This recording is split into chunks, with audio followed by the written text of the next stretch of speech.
It was written by the Arabian historian Al-Maqrizi that the Great Pyramid was built by a king who lived before the Great Flood, named Saurid.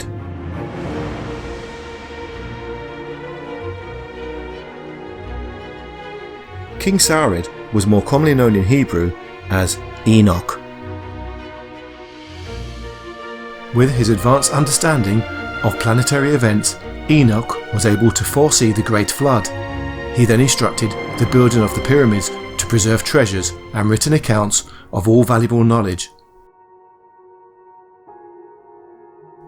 Renowned author and researcher Erich von Daniken believes that the pyramids were constructed using alien technology from an advanced race of beings.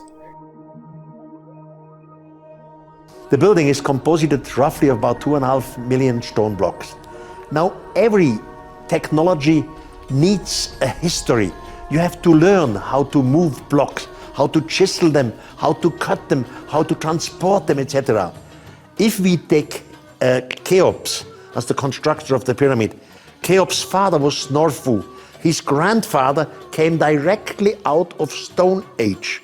There were no time, history, evolution of technology before the Great Pyramid.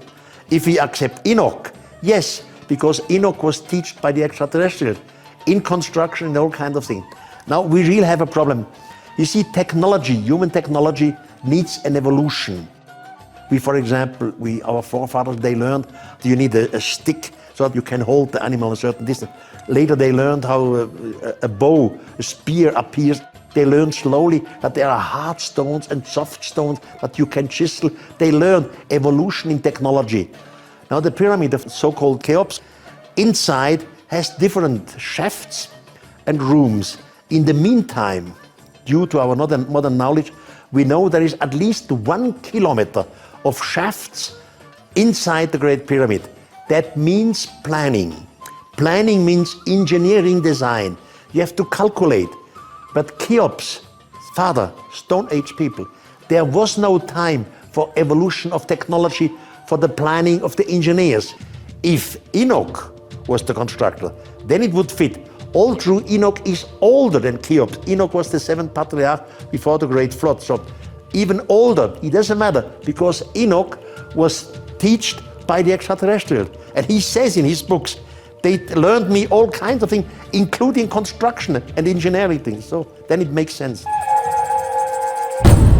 Today, maybe we could reconstruct the pyramid, but it would be so extremely expensive that no company would do such a thing. You know, 2.5 million stone blocks fit together exactly in the way they have done it there, with all these rooms. And there are not only the 3 rooms, the Queen's Chamber, the King's Chamber, the chamber under the pyramid. There are many other rooms. That all is really complicated, too complicated for a pharaoh like Cheops.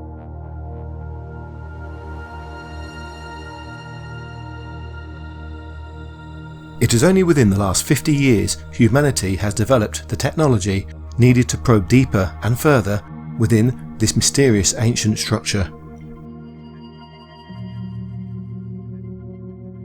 When exploring inside the Queen's Chamber, 2 small shafts can be seen on both the north and south walls.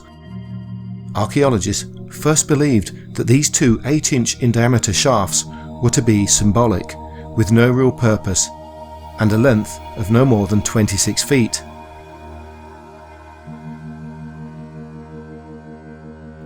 This was until the year 1992, when German engineer Rudolf Gattenbrink made the first crawler robot able to access the full length of the shaft within the Queen's Chamber.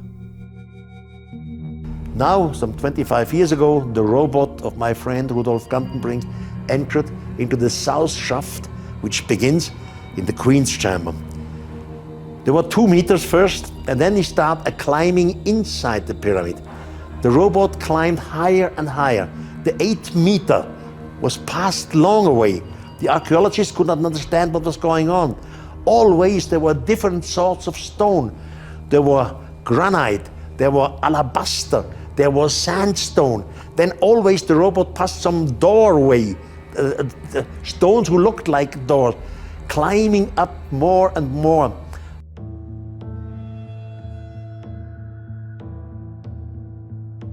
With cameras attached, this state-of-the-art robot slowly and carefully crawled an amazing 203 feet up within the south shaft before arriving at a small limestone door. The robot, because he had the camera, the robot, came to a little door.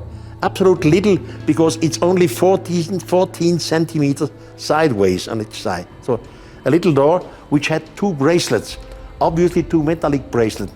One of the metallic bracelets was broken down. They found it down on the left, on the right side. So the robot had a laser, and the laser went under the door. So we knew for sure behind this door there must be something more. In 2002, the National Geographic Society created another robot, named iRobot or Pyramid Rover. This rover was equipped with a small drill system. It was able to drill a small hole within the door. The new robot had a drill, and with this they drilled a hole into what we look as a little door. And they made an international television show. They said now for the first time they will put a camera through this hole so that the world's eyes could see what's behind the door. There was this first door with the hole, and the laser made a measuring, and about 22 centimeters behind the first door, is another wall. Now time passed, 18 years passed, and the rich man from Singapore came to the Department of Antiquity and said he has a new possibility to destroy the wall. The first door, 20 centimeters, the second wall. He can destroy it by waves, by sound waves, etc. But they did not accept this suggestion, the Department of Antiquity. Finally, they gave him permission to make a very, very small hole into this wall, but only so small that you can pass through with an endoscope. You see, with an endoscope you go into your body. Now, of course, this small hole was drilled into the wall, and they put this camera of an endoscope through it. An endoscope made hundreds of photos. The computer put these photos together. And what's behind it? The next room. Again, that means technology. Technology means planning. You have to plan from the Queen's Chamber, these two walls, you have to plan these openings, because on both sides you can climb in with robot. 62 meters. You have to plan the room behind it. All this means engineering calculation, engineering design, and all this does not fit to the time of Cheops. Cheops was roughly 2,500 BC, a little more than Stone Age time.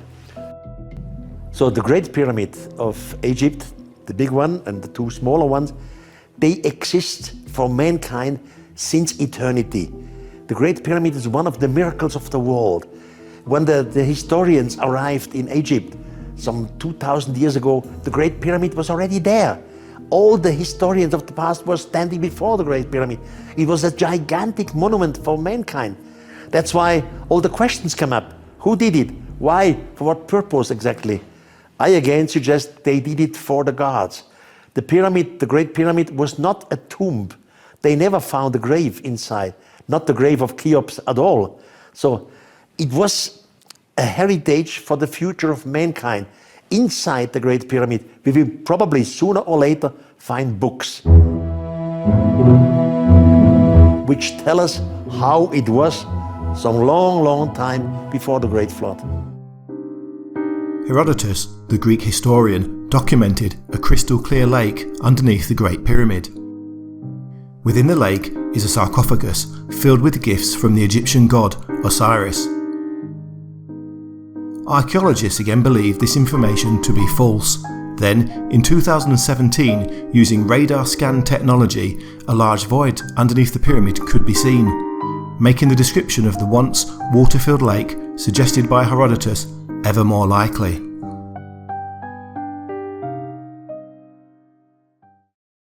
Herodotus, the Greek historian who was there around 450 BC, he said that under the pyramid there is a lake, a sea, And the sea has absolutely clear water.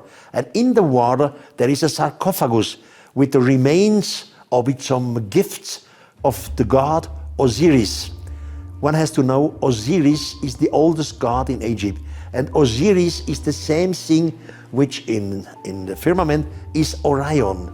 So Orion and Osiris is the same, even in writing, in hieroglyphics, it's always the same. Now, Herodotus, the Greek historian, says, under the pyramid is a lake with clear water and a sarcophagus with some gifts of Osiris.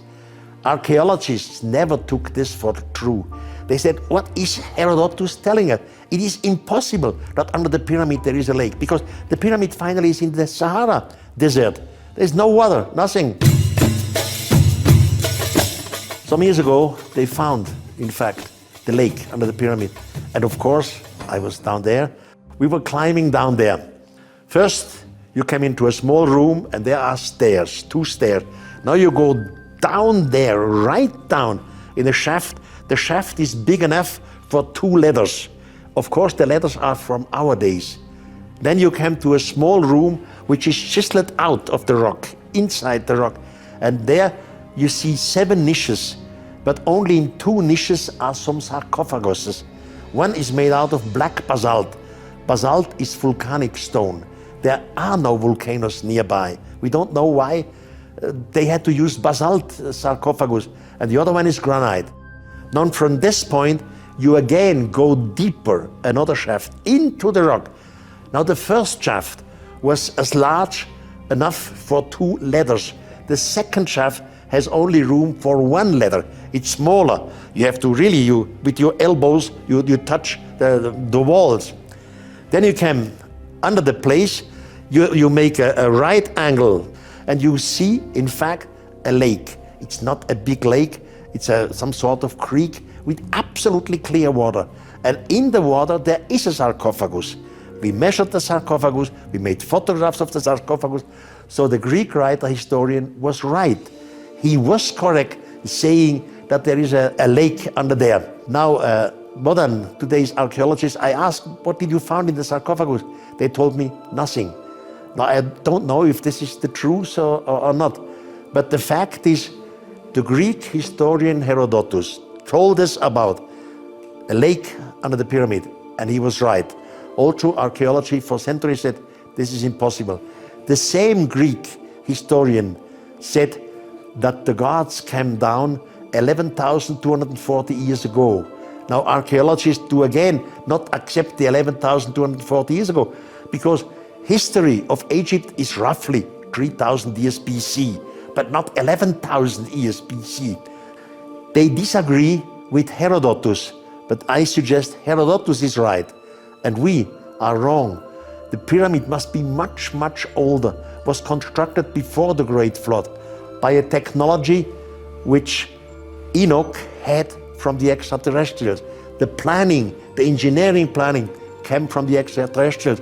Some of the tools came from the extraterrestrials. The dirty work was done by us, by the humans. Eric von Daniken has researched and explored throughout the Great Pyramids of Egypt for decades. His insights and knowledge regarding this great structure will help future generations unlock some of the many mysteries still hidden within. The pyramid was a kind of treasure. A treasure created before the Great Flood, for the humans after the Great Flood, for us. Again, in this connection, I have to come back to Enoch. Enoch is the 7th patriarch before the Great Flood. Enoch learned the language of the extraterrestrials. He was in their spaceship. He was taught by them. Before Enoch left our planet Earth, he went back to Earth again to say goodbye to all his children and his wife. And he met his son Methuselah, the same biblical Methuselah which becomes roughly 900 years old. And he gives Methuselah all his writings with the order, keep the books carefully for the generation after the Great Flood. They knew that the Great Flood was coming. They construct the pyramid. They knew the pyramid would survive the Great Flood. And in the pyramid, we will find some libraries. Sooner or later, with our modern technology, we will find the library of Enoch. And then we have the shock of the gods again, because Enoch tells us what really went on at that time before the Great Flood.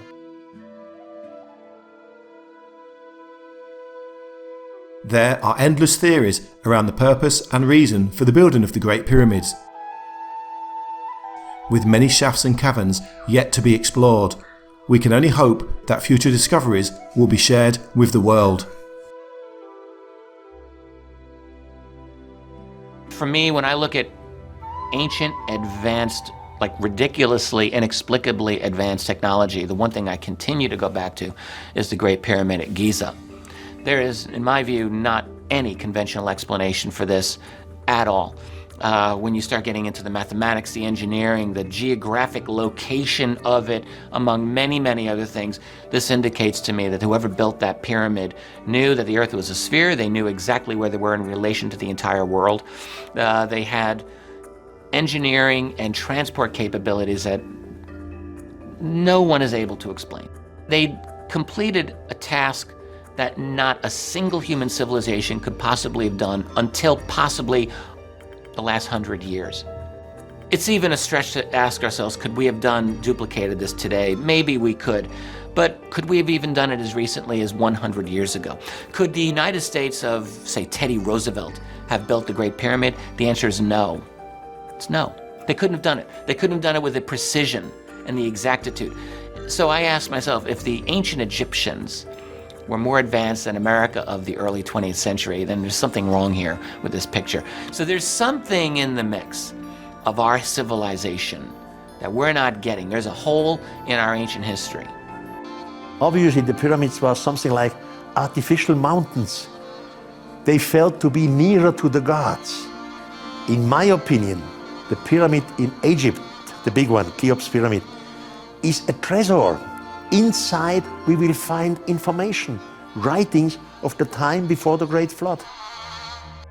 One of my friends, Robert Bauval, who is a brilliant historian, he suggested that the 3 pyramids in Egypt are linked with the belt of Orion, and the god Osiris is the same as Orion. So I could absolutely agree with Robert Bauval, and it makes sense. Orion is Osiris. Now Orion's wife was Isis. Again, Isis is Sirius. So we have Orion and we have Sirius on the star, on the heaven. Now we have some shafts in the Great Pyramid. And on certain dates, I guess it's March 21st, these 2 shafts point on one side to the belt of Orion and on the other side to the star of Sirius, which makes sense.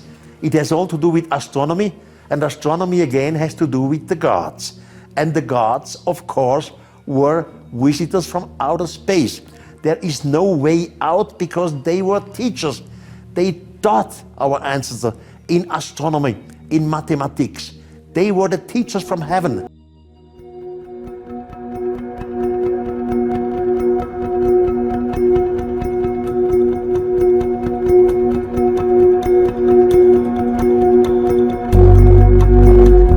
I hope that we find, at least in the Great Pyramid in Egypt, writings, a whole library, the library of the so-called prophet Enoch, which was living before the Great Flood, and which gave the order to his son Methuselah, construct the building to hide all these books written by your father's hand. That's my suggestion. It's time that we humans learn to understand that the teachers of the past were the gods, and the gods were extraterrestrials.